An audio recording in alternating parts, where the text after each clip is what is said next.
예, 지금부터 서울중앙지방법원 제21 형사부 6월 19일 판결 선고하겠습니다. 먼저 2025 고합 1683호.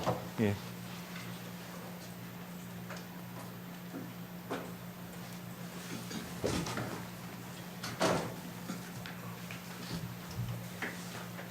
예, 자리에 앉으시고요.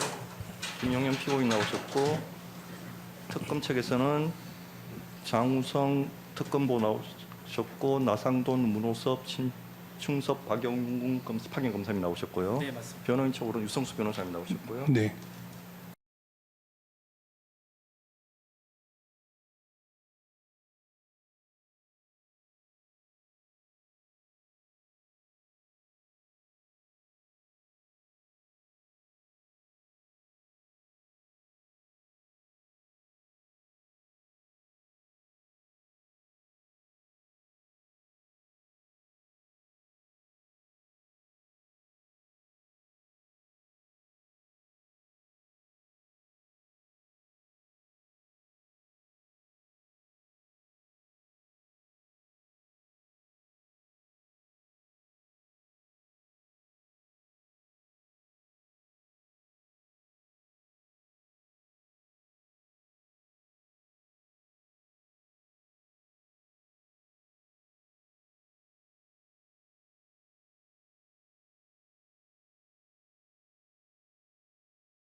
예, 이 사건은 윤석열 전 대통령 등에 의한 내란 외환 행위의 진상 규명을 위한 특별검사 임명 등에 관한 법률에 따라 재판이 선고기일 중계가 됩니다.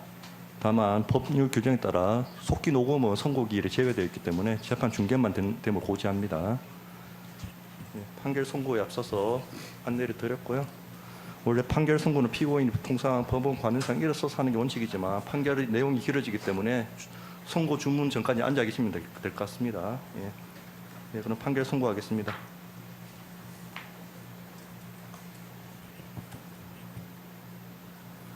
먼저 피고인은 공기누설과 개인정보보호법으로 기소가 되었고요. 이에 관해서 피고인과 변호인은 먼저 이 사건 기소가 이중기소 내지 공소권 남용에 해당한다고 공소기각 주장을 하고 있습니다.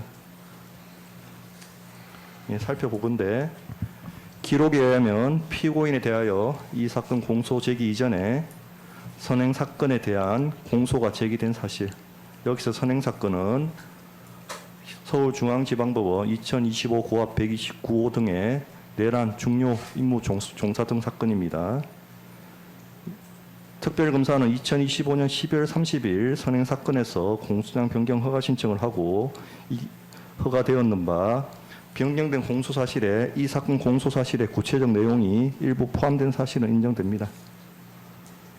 한편 정보사 요원 명단 제공, 이 사건 명단 제공으로 인한 피고인의 군기누설죄 및 개인정보보호법 위반죄는 선행 사건에서 공소 제기된 범죄가 아니고 내란 중요임무 종사죄와 군기누설죄, 개인정보보호법 위반죄는 각 그 구성 요건을 달리하는 별개의 범죄로 규정되어 있으며 서로 행위의 태양이나 보호법익을 달리하고 있고, 내란 중요 임무 종사 행위에 군사상 기밀이나 개인정보 누설 행위가 당연히 수반되거나 예정되어 있다고 볼 수는 없는 점, 따라서 이 죄들 사이에는 포괄일체 관계가 아닌 실체적 경화 관계에 있다고 보이는 점, 선행 사건의 피고인이 다수이고 그 혐의나 심리 대상이 방대한 점에 비추어 검사가 선행 사건의 공소 제기 당시부터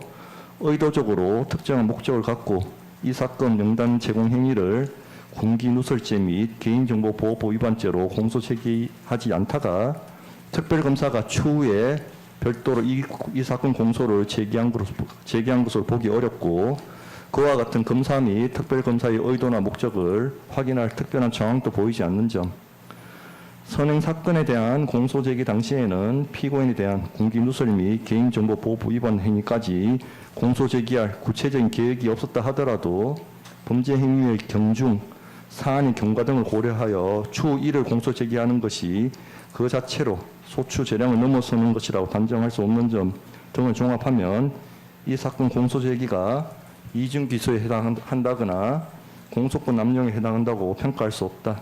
따라서 이 부분 주장은 받아들이지 않습니다.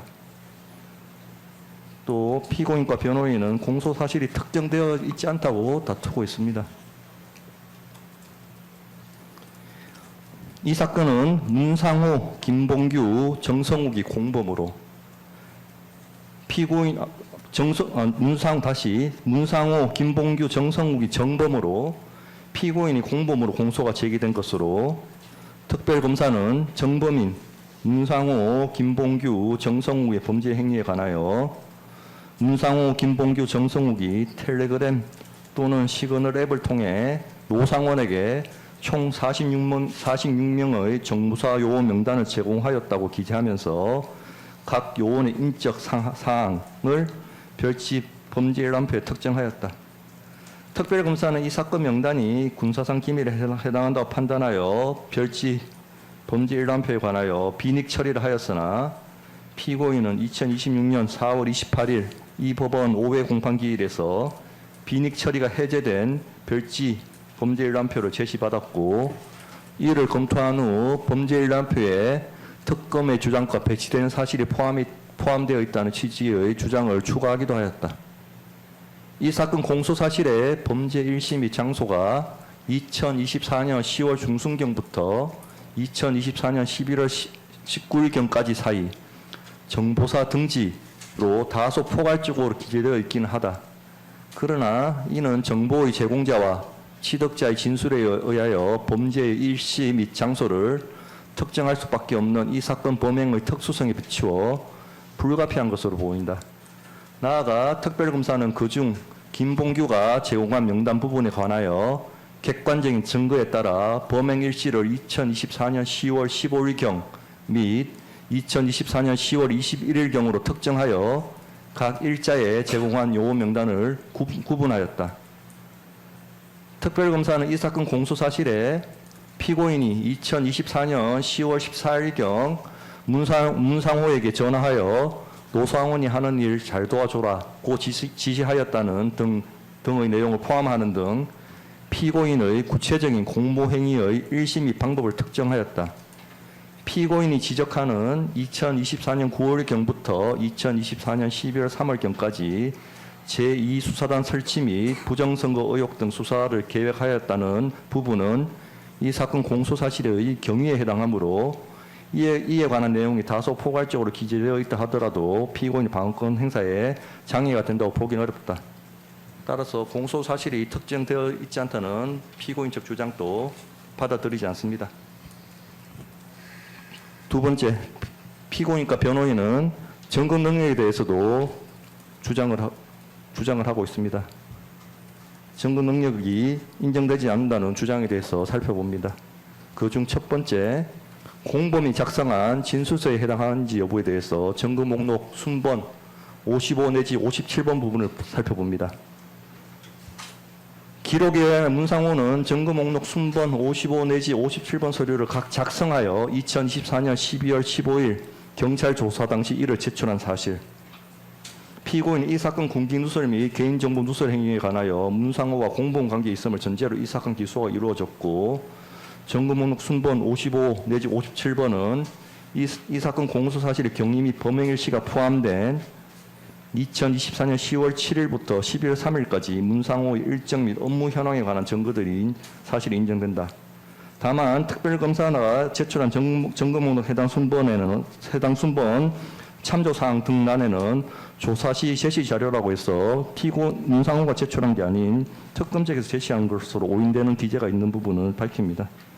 이러한 인정사실을 다 종합해보면 증거 목록 순번 55 내지 57번은 공범인 문상호가 수사 과정에서 작성한 진술서에 해당하여 형사소송법 312조 5항 사망이 적용되고, 피고인이 위 증거들의 내용을 부인한 이상 이 부분 증거에 대해서는 증거 능력이 인정되지 않습니다. 이 부분 피고인 변호인 주장은 이유가 있습니다. 또 일부 증거에 대해서 군사 기밀로서 증거 능력이 부정된다고 주장하고 있습니다.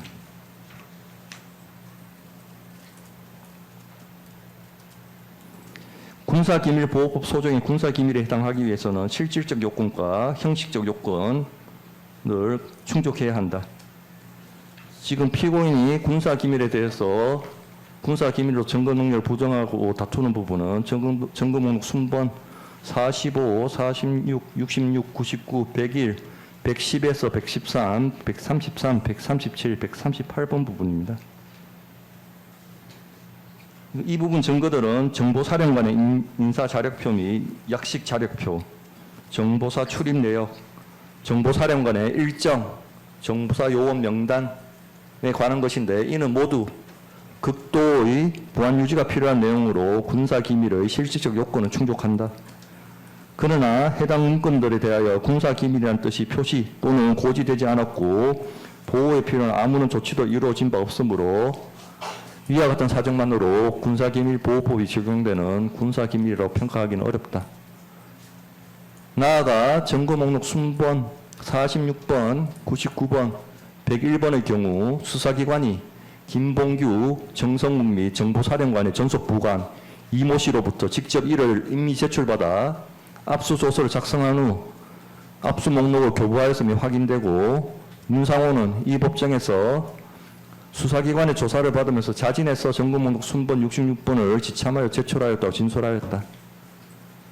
증거목록 순번 110 내지 113, 133, 137, 138번은 김봉규가 2024년 10월 15일, 10월 21일 각 작성하여 문상호, 노상원에게 보고한 정보사 요원 명단인데 김봉규는 이에 관하여 검찰 조사 당시 문상호 사령관에게 명단을 이런 식으로 보냈다는 취지로 제출한 것이라고 진술하였다.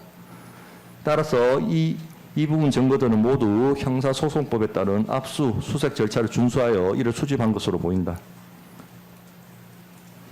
한편 순번 45번은 문상호 인사자력표로 문상호가 군 검찰에서 조사를 받을 때 제시한 것으로 보인다. 그러나 문상호에 대한 이 법정에서의 정신문 과정에서 그 제출 경위에 관하여 문답이 이루어지지 않았고 정성우 김봉규에 대한 인사자력표의 경우 특별검사 측에서 육군본부에 수사협조 요청을 하여 이를 회신받았음이 확인되는 것과 다르게 문상호 인사자료표의 경우 그 수집 경위에 관하여 아무런 자료도 제출되지 않았다. 따라서 이 부분 45번에 관한 수집 절차의 적법성을 인정하기 부족하다. 한편 피고인과 변호인은 수집 근거 및 경위가 확인되지 않아서 증거 능력이 인정되지 않는다 다투는 또 증거들이 있습니다. 먼저 증거 목록 순번 26번, 35번, 107번, 108번, 115번, 118번, 119번, 121-1-4, 122-12, 136, 그리고 139에서 147번의 경우 피고인 측에서 2026년 3월 17일자 증거의견서에서 그 수집 경위를 확인할 수 없다는 의견을 밝히자 특별검사가 2026년 4월 14일 제4회 공판기일에서 수집 경위에 관한 증거를 구체적으로 추가해서 증거를 제출하였다. 추가 증거는 압수수색 금정영장, 임의 제출 동의서, 압수조서, 압수목록 교부서 등으로 이를 통하여 위 증거들은 형사소송법에서 정한 절차에 따라 적법하게 수집되었음이 인정된다. 정성욱은 이 법정에서 순번 15, 33번의 제출 경위에 관하여 수사기관에서 조사를 받으면서 이미 제출한 자료이다라고 진술하였고 김봉규가 증거목록 순번 110에서 113, 133, 137, 138번을 수사기관에 임의로 제출하였음은 앞서 말한 바와 같다. 따라서 이 부분 증거들 수집 과정에는 어떠한 위법이 있다고 볼 수는 없다. 증거 능력에 관한 피고인과 변호인의 네 번째 주장으로서 전자정보의 경우 원본과의 동일성과 무결성이 인정되지 않는다고 다투고 있습니다.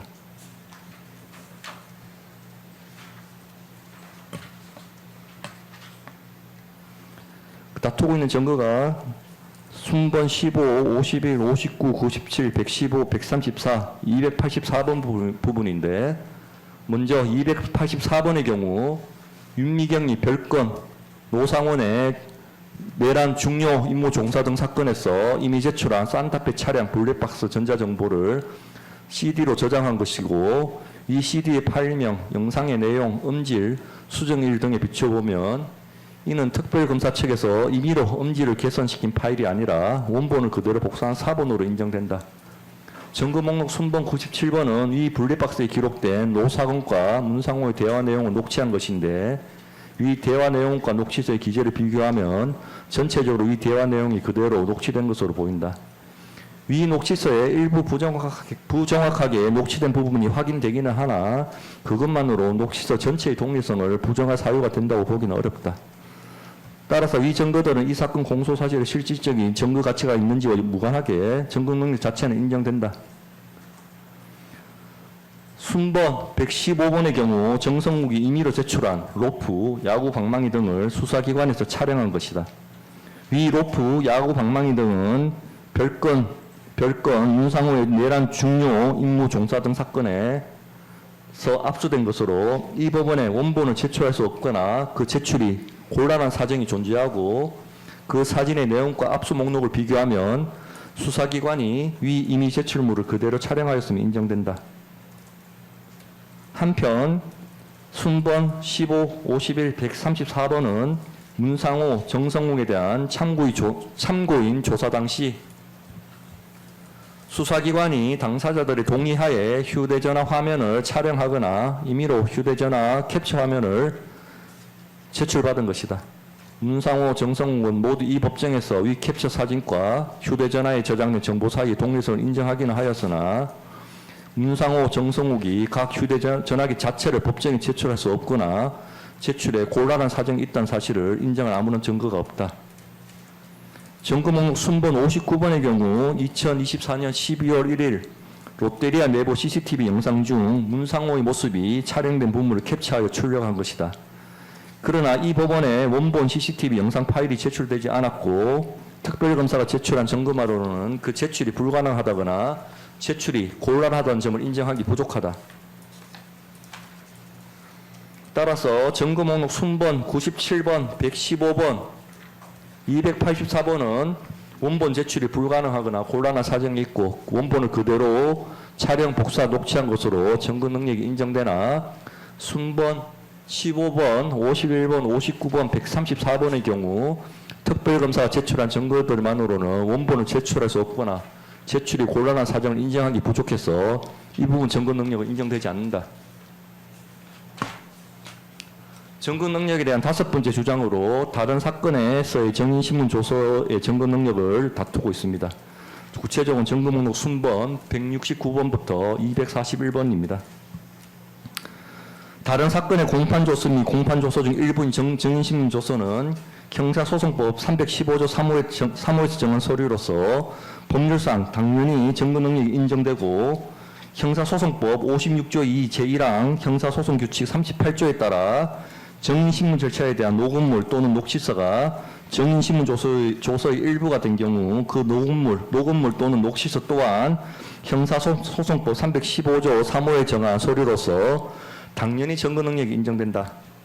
기록에 의하면 위 증거들은 모두 다른 사건인 서울중앙지방법원 2025 고압 901 등 또는 2025 고압 129 사건 등에서 정인신문 조서 또는 정인신문 녹취서인 사실이 인정되고 여기에 형사소송규칙 제132조는 공소사실과 직접적인 관련이 없는 증거라 하더라도 법원의 증거 채택 여부에 대한 재량권을 부여하고 있는 점을 더하여 보면 위 증거들은 피고인의 증거 동의나 반대 신문권 보장 여부, 이 사건 공소사실과의 관련성 여부와 관계없이 형사소송법 315조 3호에 따라 증거 능력이 인정된다.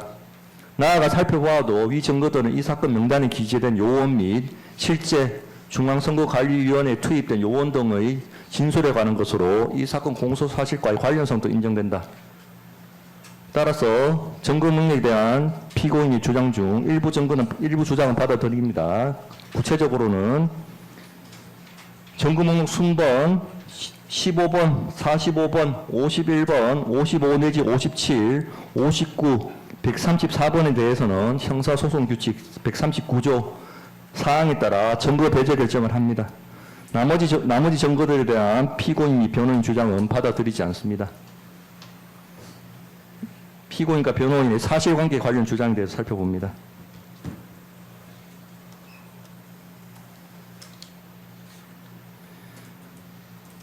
피고인은 별지 범죄일람표는 요원들의 출신, 인간연도, 지역, 학력 등이 기재되어 있으나 노상원이 전달받은 명단에는 성명, 계급만이 기재되어 있었고 일부 요원의 경우 문상호, 김봉규, 정성웅이 각 제공한 명단, 국방부 일반 명령 및 인사명령이 기재된 명단과도 일치하지 않는다. 또한 특별검사는 노상원이 전라도 출신은 제외하라고 지시하였다고 주장하면서 별지 범죄일람표에 전라도 출신 요원들을 일부 포함하였다. 이에 비춰보면 별지 범죄일람표 기재 명단이 노상원에게 제공되었음을 전제로 하는 이 사건 공소 사실은 성립할 수 없다고 주장하고 있습니다.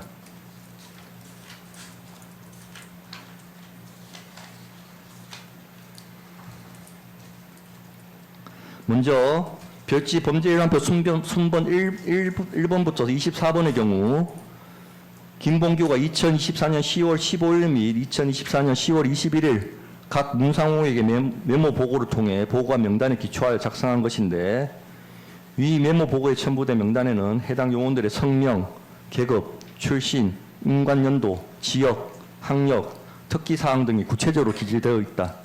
김봉규는 일관되게 문상호에게 보고한 후 이 명단을 촬영하여 그대로 노상원에게 전달하였다고 진술하고 있는 바 김봉규가 2024년 10월 15일 및 10월 21일 노상원에게 이와 동일한 내용의 명단을 제공한 사실이 인정된다. 별지 범죄일람표 순번 1번, 4번, 6, 7, 11, 24번 부분의 경우 김봉규가 2024년 10월 15일 그리고 10월 21일에 보고한 명단에는 포함되어 있으나 이후 이 사건 일반 명령 및 인사명령에 따라 김봉규의 지위를 받게 될 수사 2부 소속 요원에서는 제외되었다. 김봉규는 이에 관하여 명단 작성 과정에서 노상원으로부터 군무원, 전라도 출신은 제외하라는 지시를 받아 이에 해당하는 인원을 제외하였다는 취지로 진술하고 있다. 그렇다면 별지 범죄일람표 순번 1번 4, 1, 4, 6, 7, 11, 24번 부분에 군무원, 전라도 출신 요원이 포함되어 있다는 사정은 오히려 노상원이 이 사건 명단 작성 과정에서 구체적으로 관여하였음을 전제로 하는 이 사건 공소 사실을 뒷받침하는 유력한 정황이다. 별지 범죄일람표 순번 25 내지 46번에 대해서 보겠는데 이 부분은 이 사건 일반 명령 및 인사명령의 합동수사본부 제2수사단 수사 2부, 3부로 편성된 인원들 중 김봉규가 2024년 10월 15일 및 10월 21일에 각 작성한 명단에 포함된 요원을 제외한 부분이다. 먼저 김봉규는 이 사건 일반 명령 인사명령에 수사 2부에 편성된 요원들 중 자신이 선발하지 않은 인원은 없다고 진술하였고 김봉규가 이 사건 최종 명단 중 자신이 선발한 부분 및 수사 3부에 편성된 특수 임무 수행 요원 5명의 명단을 모두 노상원에게 전달하였다. 정성웅 역시 수사 3부에 편성된 인원들 중 특수 임무 수행 요원 5명을 제외한 나머지는 모두 자신이 선발한 인원이라고 진술하였는데 정성욱이 선발한 요원 명단이 2024년 10월 중순경에 문상호를 통해 2024년 11월 19일경에는 직접 노상원에게 전달되었다. 따라서 별지 범죄일람표 순번 25 내지 46번 부분 역시 노상원에게 제공되었음이 넉넉히 인정된다. 그 밖에 이 사건 명단과 이 사건 일반 명령, 인사명령 사이에 일부 차이가 있는 부분은 단순 오기이거나 계급의 불기준, 예를 들어 진급 예정자를 진급 계급 또는 현재 계급으로 표기한 여부에 따라 차이가 있는 것에 불과해서 이 사건 명단이 노상원에 제공되었다는 사실을 탄핵하기는 부족하다. 따라서 문상호, 김봉규, 정성욱이 2024년 10월 중순경부터 2024년 11월 19일까지 노상원에게 별지 범죄일람표 기재와 같은 내용의 이 사건 명단을 제공한 사실이 충분히 인정되므로 이 부분 주장은 받아들이지 않는다. 다음으로 군기 누설죄가 성립하지 않는다는 주장에 관해서 살펴보도록 하겠습니다. 먼저 대법원 판례에 따르면 이 법이 적용되는 군형법 80조 군기 누설죄의 경우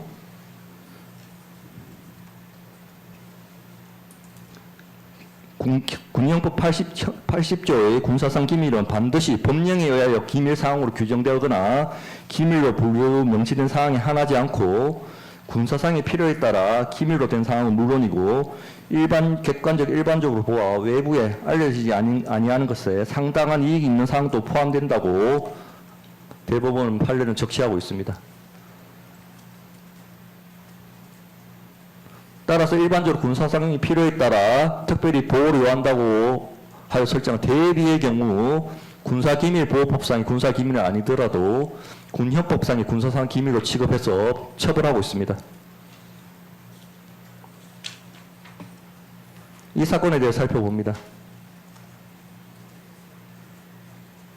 노상원은 2024년 10월 중순경부터 2024년 11월 19일까지 이 사건 명단을 제공받아 재차 수정을 거쳐 2024년 11월 19일 이 사건 최종 명단을 확정하였고 그 무렵 이를 피고인에 교부하였다. 피고인은 이에 기초하여 이 사건 일반명령을 작성하였고 이 사건 계엄 선포 후 오영대에게 이를 토대로 인사명령을 발령하도록 지시하였다. 국방부 인사기획관실 소속 장군 인사팀에서는 이 사건 인사명령을 작성하면서 이 사건 인사명령에 포함된 내용이 공공기관의 정보공개에 관한 법률 제9조 1항 제2호 국가안전보장, 국방통일, 외교관계 등에 관한 사항으로 공개될 경우 국가의 중대한 이익을 현재 해할 우려가 있다고 인정되는 정보 및 같은 항 제6호 해당 정보에 포함되어 있는 성명, 주민등록번호 등 개인정보보호법 2조 1호에 따른 개인정보로서 공개될 경우 사생활의 비밀 또는 자유를 침해할 우려가 있다고 인정되는 정보에서 정한 비공개 정보에 해당한다고 명시하였다. 이와 같이 이 사건 명단의 작성 목적, 정보사 요원들에 대한 인사명령의 기초 자료로 사용되었다는 작성 목적 및 이 사건 명단이 노상원에게 제공된 시점 및 그에 따른 결과, 구체적으로 인사명령이 정식 발령되기 이전으로 이 사건 명단을 통해 노상원이 향후 군 인사를 예측할 수 있게 되었다는 점, 이 사건 명단에 기초하여 작성된 이 사건 인사명령의 성격, 국가정보, 국가안보, 개인정보에 관한 사항으로 비공개 대상 정보에 해당한다는 점 등을 고려하면 이 사건 명단은 군 인사의 기초가 되는 내부 문서로서 그 자체로 민간인에 대한 유출이 금지되어 있다고 봄이 타당하다. 특히 이 사건 명단은 노상원의 요청에 따라 작성되어 노상원에게 제공된 것이다. 노상원은 비상계엄이 선포되면 중앙선관위의 부정선거 관여 의혹 등을 수사하기 위해 계엄사령부 합동수사본부 산하 제2수사단을 설치하고 제2수사단에 배치할 정보사 소속 요원을 선발할 목적으로 이 사건 명단을 제공받았다는 사실로 기소되어 제1심, 상소심, 상고심에 이르기까지 위와 같은 목적이 없었다고 다투었으나 모두 배척되고 최종적으로 대법원에서 유죄로 확정되었다. 결국 민간인인 노상원에게 이 사건 명단이 제공됨으로써 노상원은 제2수사단에 배치되어 부정선거 의혹 등을 수사할 정보사 요원이 누구인지 알게 되었는 바, 이는 해당 정보사 요원들이 수행할 구체적인 임무를 민간인에게 제공한 것과 동일하게 평가할 수 있고 실제로 그 임무가 진행되지 않았다 해도 마찬가지다. 여기에 이 사건 명단의 전달 과정, 문상호, 정성욱은 피고인이 지시가 있기 전까지 노상원의 요청을 거절하다가 문상호는 피고인으로부터, 정성욱은 문상호로부터 각 지시를 받은 후 노상원에게 명단을 전달한 점, 이 사건 명단의 기초가 된 자료 및 그 수집 경위, 구체적으로는 김봉규, 정성욱은 후배에게 개인적으로 문의하거나 비공개 자료로 관리되는 정보 전문 인력 현황을 전달받는 등 정상적인 열람 절차를 거치지 않은 점, 이 사건 명단의 내용 및 유출에 따른 결과, 구체적으로 정보사 요원들의 실명과 계급 등이 구체적으로 기재되어 있어 유출될 경우 과거 이들이 수행했거나 향후 수행한 임무 등을 유추할 수 있는 점, 정보사 내에서의 요원들의 인적사항, 관리 현황, 구체적으로 인간정보 요원의 신상 관련 사항은 지휘계통 및 관련 인원을 제외하고 노출을 금지하고 각종 문건에도 공작관들의 실명 기재를 금지하고 있는 점 등을 더하여 보면 이 사건 명단은 객관적 일반적으로 보아 외부에 알려 지지 않는 것에 상당한 이익이 있는 사항에 해당하면 명백하다.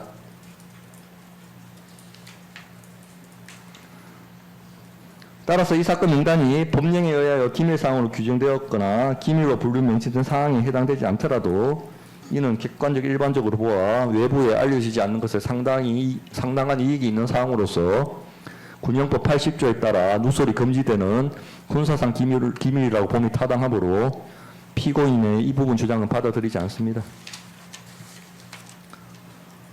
군사기밀죄에 대한 두 번째 법리 주장으로 군사상 기밀의 누설에 해당되지 않는다고 피고인 및 변호인은 주장하고 있습니다.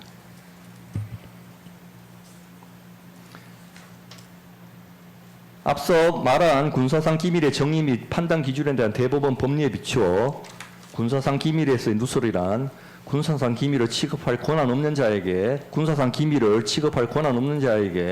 세어나가게 하는 행위를 의미하고 노상원은 군인의 인적 사항, 나아가 극도의 보안 유지가 필요한 정보사 소속 현역 군인들의 인적 사항을 취급하거나 그 정보에 접근하는 것 자체가 허용되지 않는 민간인인 점, 노상원이 당시 국방부 장관이었던 피고인이 자문 역할을 수행하였다 하더라도 이는 마찬가지이다.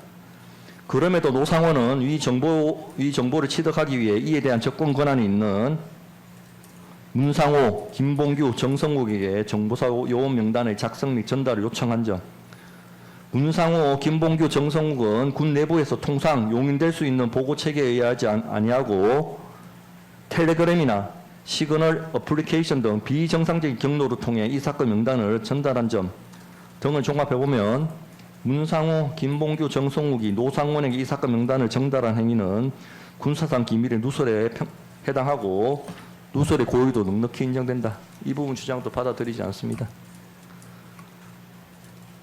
피고인과 변호인은 개인정보보호법 위반죄도 성립하지 않는다고 주장하면서 그 첫 번째로 이 사건 명단에 기재된 내용이 개인정보에 해당되지 않는다고 주장하고 있습니다. 구체적으로는 피고인 주장은 이 사건 명단의 기재만으로는 해당 요원이 누구인지 식별할 수 없으므로 개인정보보호법 제2조 1호 감옥이 규정하고 있는 개인을 알아볼 수 있는 정보에 해당하지 않는다고 주장하고 있습니다. 구체적으로 보건대 이 사건 명단 중 김봉규가 2024년 10월 15일 그리고 같은 달 21일 각 노상원에게 전달한 명단에는 별지 범죄일람표 부분 기재와 같이 각 요원들의 계급, 성명, 출신, 인간연도, 지역, 학력, 특기사항 등의 내용이 포함되어 있다. 이는 각 요원의 구체적인 신상에 관한 내용으로 이 정보를 종합하면 해당 요원이 누구인지 충분히 식별할 수 있으므로 개인을 알아볼 수 있는 정보에 해당한다. 김봉규는 2024년 10월 21일자 명단 보고 이후 노상원으로부터 특수 임무 수행 요원을 추가로 선발해라라는 지시를 받고 노상원에게 특수 임무 수행 요원 5명의 명단을 추가로 보고하였다. 또한 김봉규는 노상원, 문상호로부터 전라도 인원은 제외하라, 정성욱과 중복되는 인원을 조율하라는 등의 지시를 받고 2024년 10월 21일자 명단에는 일부 요원을 제외하고 공장 요원 7명을 추가하였고 노상원에게 이를 전달하였다. 김봉규가 노상원에게 전달한 명단은 모두 2024년 10월 15일 같은 달 21일자 명단과 동일한 형식으로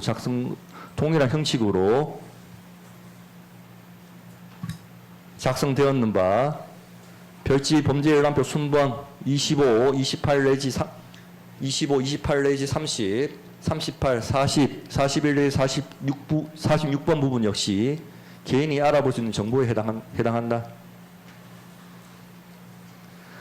나머지 부분 별지 범죄일람표 26, 27, 31에서 37, 39번 부분을 보건대 이 부분은 이 사건 일반 명령 및 인사 명령의 수사 3부에 편성된 인원으로 이들은 모두 문상호가 2024년 10월 중순경 정성욱으로부터 보고받아 노상원에게 전달한 명단이거나 정성욱이 이 사건 최종 명단을 문상호에게 보고하고 자신이 선발한 요원만을 추려서 노상원에게 직접 전달한 명단에 포함되어 있다.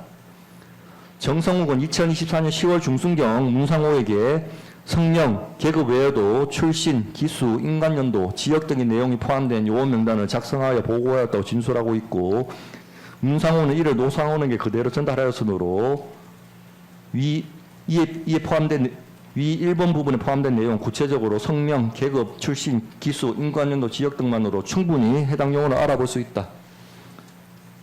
한편 정성우 2024년 11월 19일경 이 사건 최종 명단에 기재된 인적 사항 중 요원들의 성명, 계급만을 추려서 노상원에게 전달하였다고 진술하고 있는 바 성명, 계급만으로 해당 요원이 누군지 특정할 수 있다고 단정하기 어렵다. 그러나 노상원이 당시 해당 요원들이 정보사 소속 공작 요원의 사실을 인지하고 있었으면 명백하고 2024년 10월 중순경부터 2024년 11월 19일까지 이 사건 명단이 전달된 과정이나 함께 제공된 이 사건 최종 명단의 내용 등에 비추어보면 누구라도 이러한 사실을 쉽게 알 수 있었을 것으로 보인다. 정보사 소속 공작 요원이라는 정보와 결합하면 요원들의 성명, 계급만으로도 해당 요원이 누구인지 식별이 가능하다고 보인다. 따라서 이 부분 역시 개인정보보호법상에 개인을 알아볼 수 있는 정보 또는 다른 정보와 쉽게 결합하여 개인을 알아볼 수 있는 정보에 해당한다고 보입니다. 따라서 이 부분 피고인과 변호인 주장 역시 받아들이지 않습니다. 피고인과 변호인은 또 개인정보를 처리하거나 처리하였던 자에 해당하지 않는다고 하면서 무죄 주장을 하고 있습니다. 이 부분에 대해서 대법원은 개인정보보호법에서 2조 1호 소정의 개인정보를 업무상 알게 된 개인정보를 2조 2호 소정의 방법으로 처리하거나 처리하였던 자를 포함해서 해석하고 있습니다. 나아가 개인정보의 수집 처리 외에 일반적인 업무를 주된 내용을 하면서 그 업무와 밀접한 관련 있는 부수적 업무로서 개인정보의 수집 처리가 이루어지는 경우에도 개인정보보호법의 처벌 대상으로 삼고 있는 게 대법원의 판례입니다. 이 사건에 관해서 보겠는데 개인정보보호법 2조 2호는 개인정보의 처리를 개인정보의 수집, 생성, 연계, 연동, 기록, 저장, 보유, 가공, 편집, 검색, 출력, 정정, 복구, 이용, 제공, 공개, 파기, 그 밖에 이와 유사한 행위라고 정의하여 그 범위를 폭넓게 규정하고 있습니다. 따라서 업무상 알게 된 개인정보를 이와 같은 방법으로 처리하고 있거나 처리한 경험이 있다면 개인정보 파일을 운용하기 위해 개인정보를 처리하는 업무를 수행하는지 여부와 관계없이 개인정보보호법 59조 2호의 개인정보를 처리하거나 처리하였던 자에 해당합니다. 김봉규는 원래부터 자신이 알고 있던 요원들의 인적 사항과 후배들에게 확인하여 알게 된 정보를 종합하여 정성욱은 정보사 특수처 대외협력과 소령으로부터 정보 전문 인력 현황을 전달받아 이를 참고하여 각 이 사건 명단을 작성함으로써 개인정보를 작성하여 제공함으로써 개인정보를 수집, 생성, 가공, 편집, 제공하는 등의 행위를 하였습니다. 문상호는 2024년 10월 중순경 정성욱, 이모 씨 또는 안모 씨로부터 정보사 요원 명단을 보고받은 후 2024년 10월 14일경 피고인의 전화를 받고 노상원에게 이 명단을 전달할 때까지 이를 보관하고 있었는 바 이는 개인정보를 수집, 보유하였다고 평가됩니다. 이 사건 명단에 기재된 정보사 요원의 인적 사항이 개인정보에 해당되면 앞서 말한 바와 같고 문상호, 김봉규, 정성우 모두 개인정보를 처리하거나 처리하였던 자에 해당합니다. 또 이들은 각 정보사령관, 정보사 정보부대장 및 중앙신문단장, 정보사 공공여당 공사업단장으로서 해당 부대 및 병력을 관리하고 소속 요원들을 지휘 감독할 권한이 있었다. 또한 문상호는 당시 국방부 장관이었던 피고인으로부터 노상원 하는 일 잘 도와줘라는 지시를 받고 김봉규, 정성우는 당시 정보사령관이었던 문상호로부터 상부에 중요한 임무에 있을 수 있으니 정보사 요원 중 임무 수행 잘하는 인원들을 선발하는 지시를 받고 각 이 사건 명단의 작성 및 보고 업무를 수행하였다. 이에 비추어보면 위 업무는 문상호, 김봉규, 정성욱의 부대 및 병력 관리 권한, 소속 요원들에 대한 지휘 감독 권한 및 권한과 밀접한 관련이 있고 그러한 업무 처리 과정에서 해당 요원들의 개인정보를 알게 되었다고 봄이 타당하다.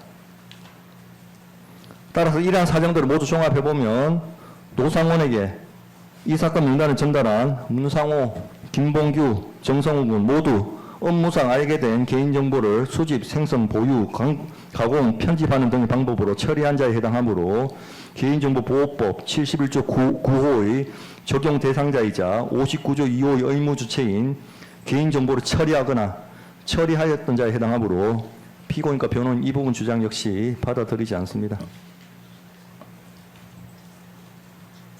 개인정보 누설에 해당되는지에 대해서도 피고인은 다투고 있는 바 여기에 대해서 다시 살펴봅니다.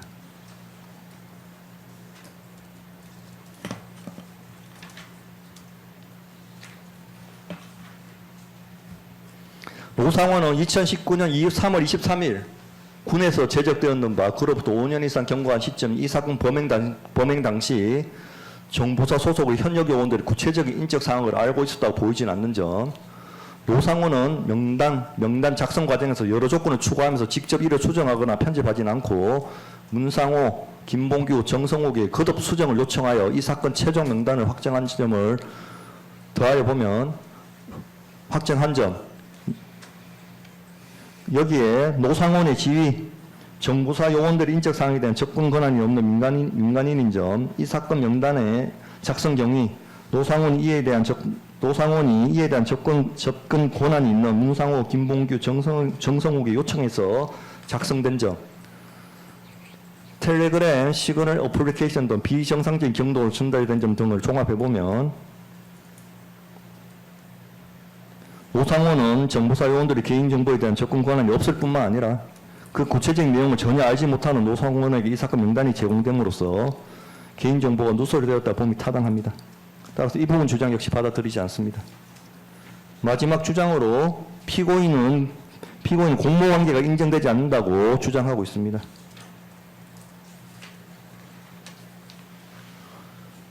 노상원은 2024년 9월 초중순경부터 문상호에게 정보사 요원 선발을 요청하였으나 처음에는 문상호가 이에 응하지 않았습니다.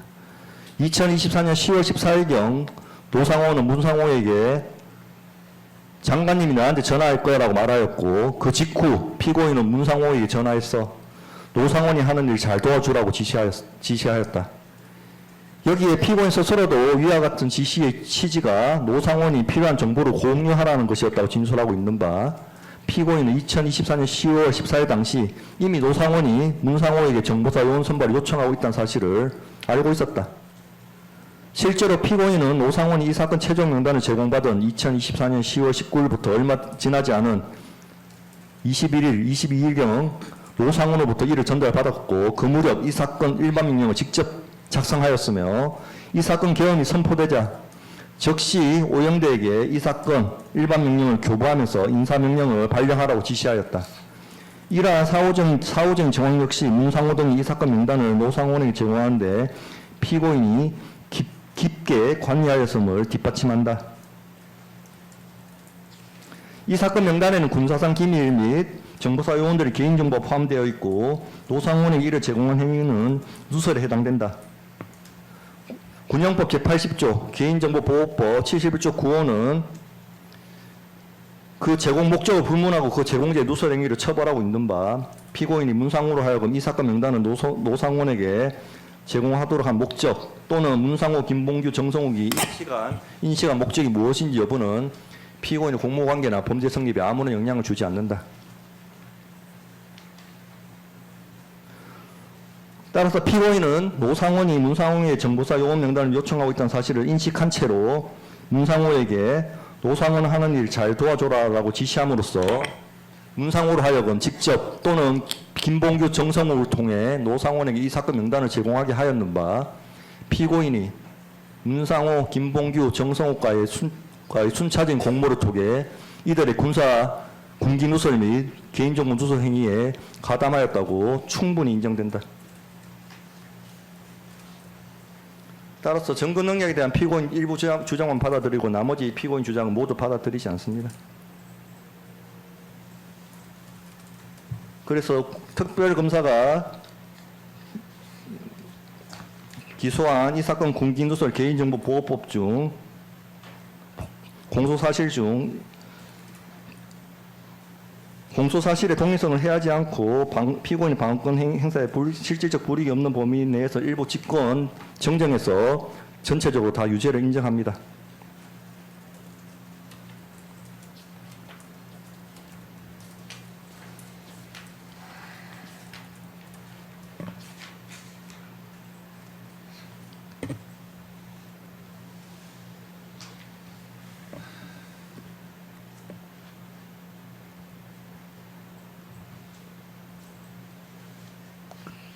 특검 공소사실에 범죄사실 관련해서 제2수사단의 수사 2, 3부에 배치할 정보사요원 40명을 노상훈이 선발하였다고 하나 수사 2, 3부에 각각 20명이 배치되었으나 그중 별지 범죄일람표 순번 13번의 소령 이모 씨는 중복해서 각조에 편성되었으므로 총 인원은 39명으로 정정합니다. 전체 유죄가 인정되면 변함이 없습니다. 구체적 양형에 대해서 보겠습니다. 법률상 첫 한량의 범위는 징역 1개월에서 10년, 양형 기준에 따른 공고행위 범위는 이 사건 공기누설과 개인정보보호법은 상상적 경합관계로 양형 기준이 적용되지 않습니다.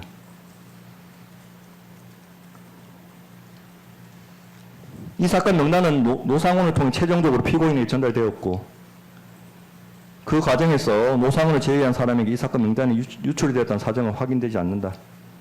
피고인에 대하여 진행 중인 서울고등법원 2026로 648호, 서울고등법원 2026로 1317호, 서울중앙지방법원 2025급 1512호 등 다수의 사건과 병합 심리가 진행되었을 경우와 형평을 고려할 필요는 있다.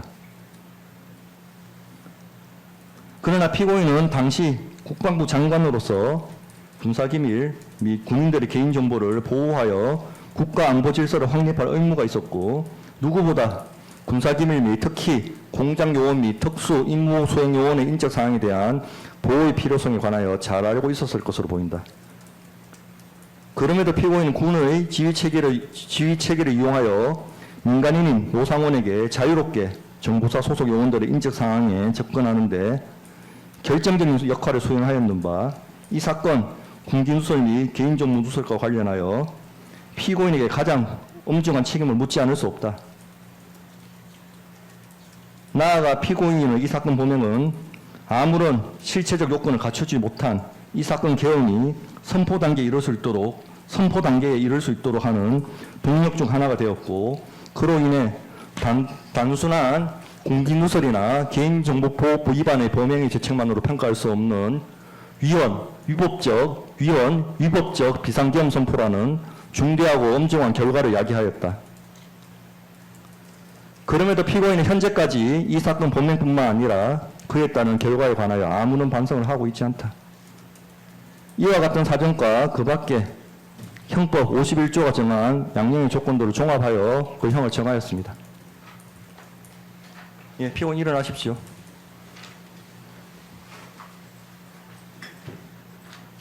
예, 판결 선고합니다. 주문, 피고인을 징역 3년에 처한다. 이 판결에 불복하려면 오늘부터 7일 이내에 서울고등법원에 항소를 제기할 수 있고 항소장은 이 법원에 제출하시면 됩니다. 피고인은 수감 중이기 때문에 수감시설의 장에게 항소장을 제출하셔도 됩니다. 예, 판결을 마치겠습니다.